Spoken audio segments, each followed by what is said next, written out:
Jay Fallon. Thank you for listening to The Slippery Slope. So, the news has probably been, well, it's been all around the world, actually. And here in Australia, it has, I think it's captivated people's attention, rightly so. And obviously, well, not obviously, I'm talking about the death. Well, first off, the tasering of a great grandmother, a 95-year-old woman by New South Wales police, a police officer from New South Wales. So as of today, this great grandmother has died, has passed away.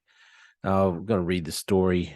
Well, just give you a bit of an opinion, read the story, and we'll go through what I see as a few of the issues anyway. So this, I've gotten the article from Perth now. Here, the copper charges could be upgraded after 95-year-old's death. The New South Wales police officer who tasered 95-year-old woman with dementia could have his charges upgraded after the great grandmother died from her injuries. Constable Christian White was charged with 3 offences just hours before Claire Nolan died in Cooma Hospital on Wednesday night. He was suspended with pay after tasering Mrs. Nolan at the Yellumby Lodge Aged Care Facility in Cooma last week when she failed to drop a steak knife. If you don't know the story, if you're listening, watching this and you're from overseas and you haven't heard, so the 95-year-old woman suffers dementia. She'd become something, for some reason, okay, she'd become unruly. She was, the staff at the aged care facility felt the need to call police. She had in her hand a steak knife. Now, basically, steak knife here in Australia is generally just a fairly small but serrated edged knife used to cut steaks. Okay. And she was also using a walking frame to get around. When police arrived and when she was confronted by police, remember, 95 years old, she was using the walking frame while having the knife in her hand and coming towards the police. That's the way I understand the story. That's the way it reads. So, this isn't, it's not like she was able to run at police because she was using the walking frame to walk. Just to keep it all in perspective here. So he's been suspended. Mrs. Nolan, who weighed just 43 kilograms. 43 kilograms. Again, if you're from overseas and you don't understand how heavy 43 kilograms is, it's very light. So she's clung to life for a week after sustaining critical injuries in the incident, including a fractured skull. White, who's 33, is due to face court in July on 3 charges, including assault occasioning actual bodily harm and common assault. The most serious of the charges, recklessly causing grievous bodily harm, carries a maximum penalty of 10 years in prison. When asked at a press conference on Wednesday night if the charges might be upgraded, Police Commissioner Karen Webb said that was possible. She described the tasering as a nasty incident, but maintained the police investigation had been carried out properly and without prejudice. I'm confident that this matter is before the court without interference, Ms. Webb said. She defended the decision to suspend White with pay, saying people were innocent until proven guilty. He's afforded the same opportunity as any other resident, and his employment will continue to be reviewed, but at the moment, he's still suspended from the workplace, Ms. Webb said. Premier Chris Minns sent condolences to Mrs. Nolan's children and grandchildren.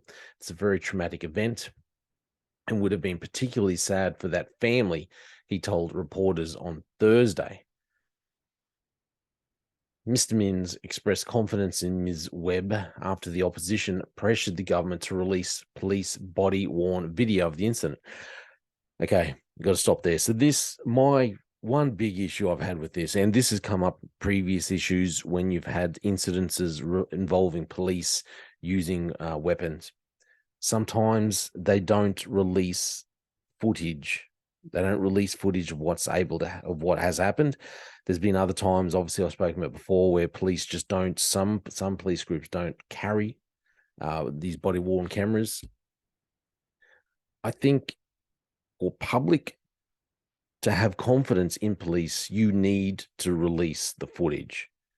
One thing that it does surprise me, okay, if this happened on the street, I don't doubt that police, the New South Wales police, would have released the footage to the public, you know, talking about their outrage, their disgust. Look at this thug. He's killed this, he's tasered this elderly lady, defenseless, really. She's got a steak knife. While she's pushing her, while she's using her walking frame to get around. If that was someone else in the public, they would have released the footage. I also, just my opinion, think they should release the footage. I think for the sake of public confidence in the police, for openness, clarity in what happened. I think the reason why they're not is because they know there will be so much public outrage. So on one hand, I do kind of understand why they don't do it in this instance. I still think they should. I think they need to. Just to show that they are being open upfront about what is actually going on. Because people at the moment, especially, people have not trusted not just police, but the government and government entities in general. They are not trusting. And when it seems like they are trying to hide the truth, hide the actual facts of what happened, and this is the perception that the public have at the moment of our police, of our governments, is that they don't give out the full story. It's because they do things like this. They don't release the footage when these serious incidents happen.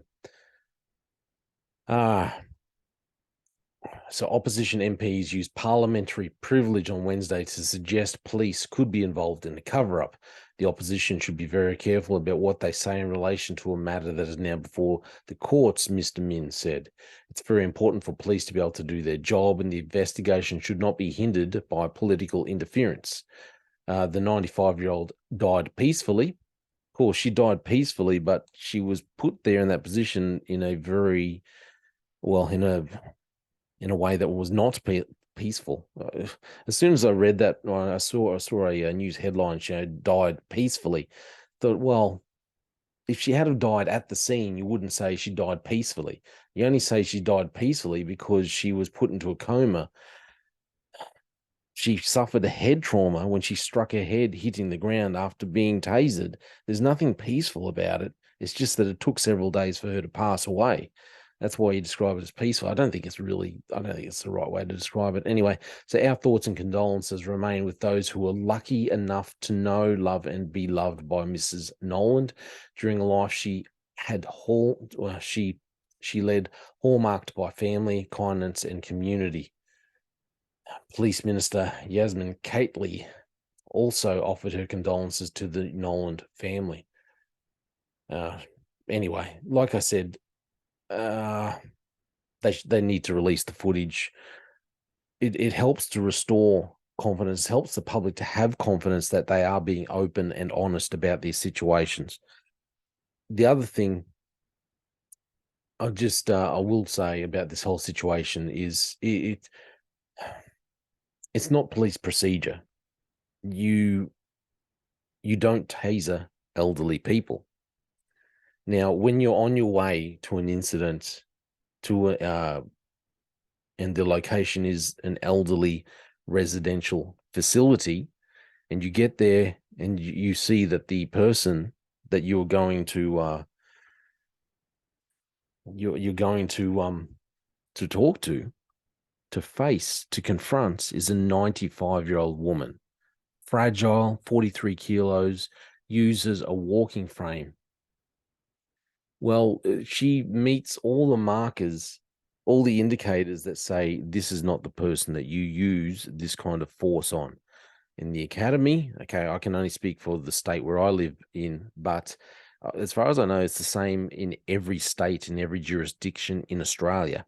You do not use tasers. You do not use those kinds of weapons. You do not use them on young children. Now, it says on children, but, let's face it, there are probably some teenagers, that you could use it because of their size and their strength.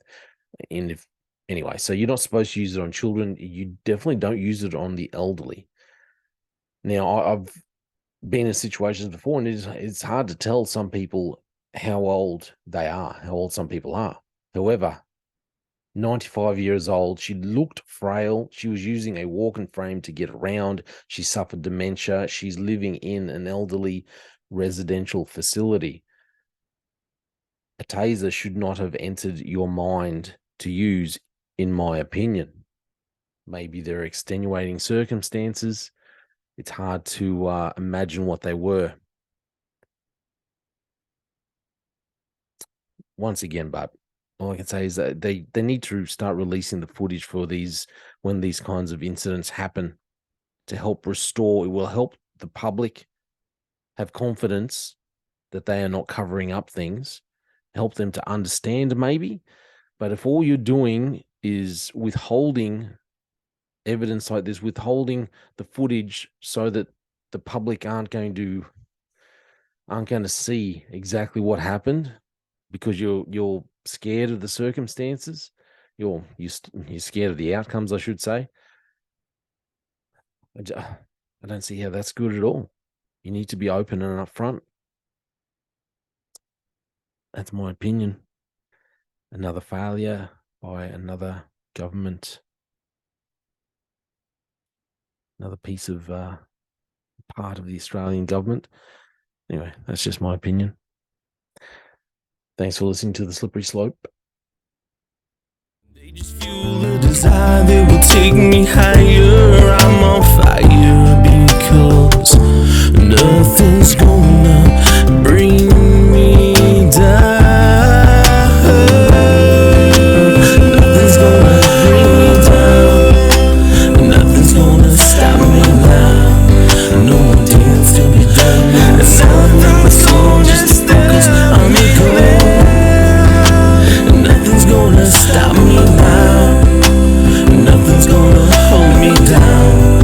Got my eye on the prize. Gonna sail the clouds in tears.